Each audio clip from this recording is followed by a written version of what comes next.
Instead of manually creating articles, click on the Help Center agent to generate articles automatically. You have two options here. Use one of the pre-built templates, or write your own custom prompt. For this example, let's use the Feature Explainer template. Now enter the feature name here. You can also edit the prompt and instruct the AI agent to include images in the article for better visual guidance. To attach images, click on the plus icon and select Attach Files. Now select the screenshots or images you want to include in the article.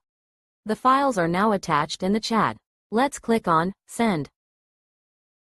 All uploaded images are being scanned while the content is being prepared. Your article has been successfully generated based on the provided screenshots and instructions. Let's open the article and see how the final output looks.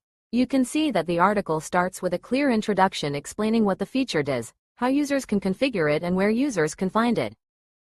All uploaded screenshots have been automatically placed in the relevant sections of the article to make the setup process easier. You can edit the article using the / command.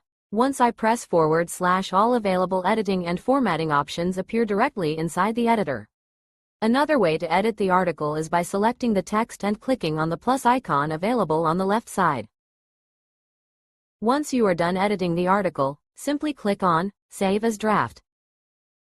The article will then be saved as a draft and will appear inside the Help Center Draft Article section. You can reopen the draft anytime to continue editing before publishing it.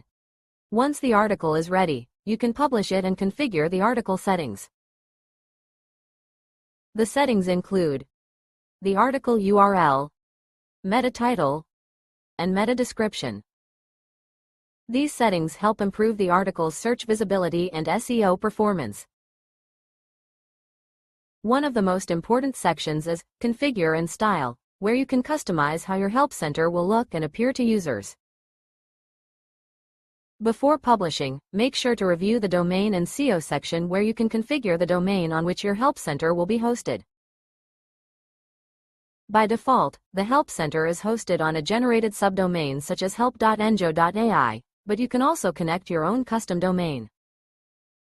If you want to publish the Help Center on your own domain, enter your custom domain here and click on Verify Domain.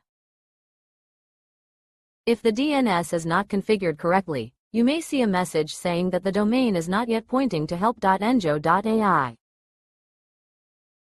This is a very important step because your domain must correctly point to the Help Center before the custom URL can start working. If you are not sure how to point your domain to Enjo, you can check the Connecting a Custom Domain guide available in the Help Center documentation or contact the support team for assistance.